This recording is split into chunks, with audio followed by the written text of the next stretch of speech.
Cheers to everyone for watching. My name is Mitchell. You're watching the Stereo Picture Society, and today I'm going to be doing an album review of Tragedy Ann's new album, Matches. This is the debut album of Guelph's finest little singer-songwriter duo, Tragedy Ann, who are currently made up of two fiancés, Liv Cazzola and Braden Phelan. Liv and Braden have been pretty productive. And not in that way, oh my god. They've been productive in music for the last few years now. They made an EP together a couple years back, and Braden recently joined the Lifers, which are a Guelph folk band based around Liv and her sister Anita. And while Liv was growing up, she was at Western University with me. Hands down, Liv and Braden are one of my biggest influences in music. Not only are they well-hearted, respectful, and just good friends, but they also introduced me to the alternative indie folk scene of London and abroad, letting me know about live performances, house concerts, and letting me follow in to this little big community that I've been seeing myself as a part of for the last few years, and that I hope to continue to be in for the rest of my life. So although I've enjoyed their music and their performances and their projects that they've been a part of so far, I was really passionate on reviewing this album up to its release. And I let them know, I'm like, hey, if I'm going to review your album, it's going to be an honest, neutral review. I'm going to make it as less biased as possible. I'm really happy that they were supporting me and that they really want to hear this review. So this review is for you, Liv and Braden, because you put out a really interesting project. On the surface, this is your standard 40-minute folk-inspired singer-songwriter album for the modern era, where artists have been accustomed to introducing new and exciting instrumentation into their songs. And you hear a diverse amount of instrumentation and vocals throughout the album. There are a lot of different group choirs on this album. A couple of tracks have low adult voices, such as on Neon and Velour and Regulars. And the final two tracks, Holy Water and The Light We Have Liv's mother's grade 5 class, so like a children's choir, singing along to the refrains on there. Instrumentally, this album is based around Braden's guitar, as Liv makes her way through the album on accordion and ukulele that you can typically find on a Tragedy Ann performance, but she also makes her way into keyboards and piano and the singing saw too. You'd find the backing instrumentation is mostly double bass, as I said before, the vocals, and also some spare auxiliary percussion. And on that note, I want to make a shout out to Jill Sourtig, Sam Bohr, and Peter Clausen for being the friends that I know that were involved in this project, and also a dude named James Paul. So I want to meet you, my dude, because you did a really great job on the production. But as is commonly expected on a singer-songwriter album, the main appeal of everything here are the lyrics and the vocal performances. Lyrically, this is a very diverse album. Not one track is revolving around the same set of themes, characters, or messages, which I found to be a good thing. The songs range from talking about addiction and mistakes and loss and love and struggle and bars. And on a few of these songs there are these really neat and clever characters that I really just enjoyed hearing about from the lyrics. Even though their fiancés, Liv managed to write a song about divorce, which we get on the song 1 and 2. And it was really interesting hearing Liv paint this picture of a mom sitting on her front porch chilling out while the dad is in charge of the kids for the 2 weeks. And I also enjoyed the struggle that I wouldn't put past Liv and Braden to have on The Last Thing, which deals with craving cigarettes and going through hard times, but coming through with the refrain of how they want it, but that is the last thing that they need right now. Then afterwards is the song Neon and Velour, which is one hell of a track. This instrumentation of jazz acoustic guitars and accordion, group vocals, all these auxiliary percussion and sound effects everywhere make for a really tight and great listen. Lyrically, it features a fictional protagonist that walks into this bar, is overcharged for his beer, The owner is talking to him and like forcing him to kind of make a deal with the devil just to play. And this is a very fun, catchy song with an internal message that just is pretty much slamming restaurant owners and bar owners, promoters and stuff for just not having the best treatment sometimes of their performers. Now this transitions into one of the most interesting songs thematically on the record, which is Regulars. On the song, Braden is painting a portrait of 3 different regular customers that he had at his former restaurant, painting some really neat lyrics toward the end, saying how the best of the bad lot are hoping they'll maybe feel better,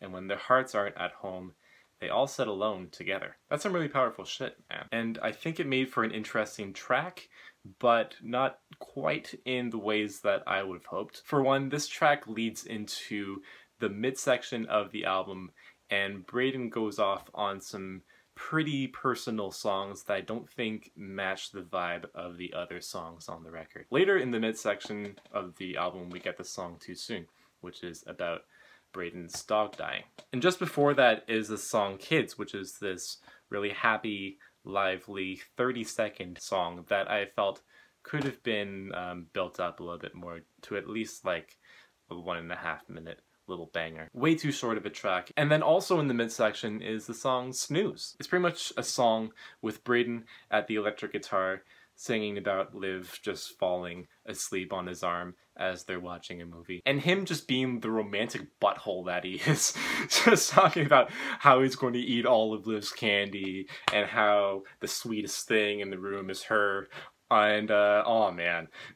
Now I totally understand the vibe that Braden's going for when he wrote all of these songs, but it sounds like Braden and not like a duo. From the 3rd track, Neon and Velour onward, Braden is the main voice in all of these songs. And I understand how Liv comes in with the different instruments and providing harmony and a different voice. And I also get that Liv was spending a lot of time working on the Lifers album that came out earlier this year. And I feel like that's something that they should really watch out for their next project. Now the final third of the album was honestly really cool, really interesting. And considering everything that I said about Liv not playing a key role in the middle of the album, I do think that she makes a big impact on the last third of it. The song Young Man in a Middle School Washroom is this really slow and melancholy track. Here Braden is really trying to hide the overall narrative of this song. And that combined with the pace of this song makes for this to be taken in any which way and really open to interpretation. When I first heard it, I was thinking of things as far and heavy as rape, and even things on the lighter end of the spectrum for a young boy, such as kissing a girl or another boy. But there are quite a few hints on the track that lead me to think that this guy is bulimic. But at the same time, Braden is kind of playing kind of an oxymoronic trick, saying a refrain, "Don't look too hard, you'll only find a coward." But I still think his just low, simple voice, his slow pace that he's taking, along with the slow guitars that he's strumming, and Liv's little octaves that she plays and ends the track out on, are really brilliant and make for a really sweet, like a different kind of sweet, you know, haunted kind of feel for the track. And I feel like Tragedy Ann have always done haunted really well. Neon and Velour sounds haunted, Young Man sounds haunted, but I also feel they come to an apex of production and tone with the song Holy Water. It's about our oceans, rivers, and bodies of water and how we're turning a blind eye to it. Just because I know Liv, I get the feeling that she has her voice in the lyrics, even though Braden is the one singing it. And there's some really somber and clever poetry all throughout the song. One of my favorites being the opening verse and the line with the cobalt graves. Oh boy. As I was saying before, the children's choir comes into play at the end of the track. And then there are 2 more sections that Liv and Braden get into instrumentally. The one right after the lyrics where they get heavy into the pianos and guitars and singing song and everything, and then the final minute or two that they just say these who's and like sing really high. When I caught them live earlier this month, they had addressed this song as a progressive folk song, and I think this track is so good that I would be inclined to agree with that. The album though ends off with the song The Light We Have. There is a click track going throughout the entire song, so we hear this mid-range blip throughout the entire track, which kind of reminded me of a folktronica element to add to one song. To hear just a very tiny element of something to add to a folk group's recording was very interesting and a neat direction to go off of in the future if they choose to. And also, there's the story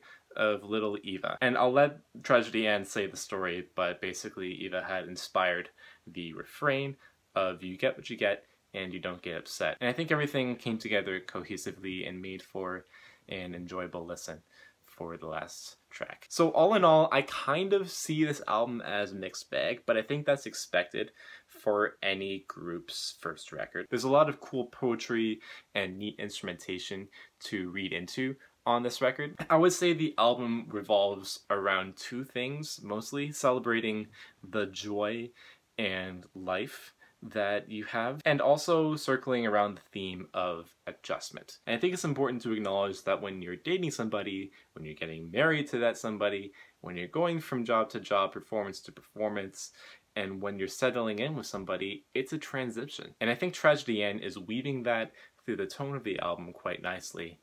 But again, I also find that it's Braden saying a lot of that. So I hope that for the next project that they have, that they share in equal time on the mic and with the pen and paper, and keep on moving forward and growing with the tone and musicianship that they have displayed really well on Matches. I see a lot of room to grow on Matches, but I had also really enjoyed this album. There wasn't a track that I disliked entirely. So out of my handy dandy enjoyment chart, I'm going to be giving these guys a solid star. You get a star, hooray. So everybody check out this album. If you've liked what I had to hear, make sure you share it with your friends, and you like this video, and you can subscribe,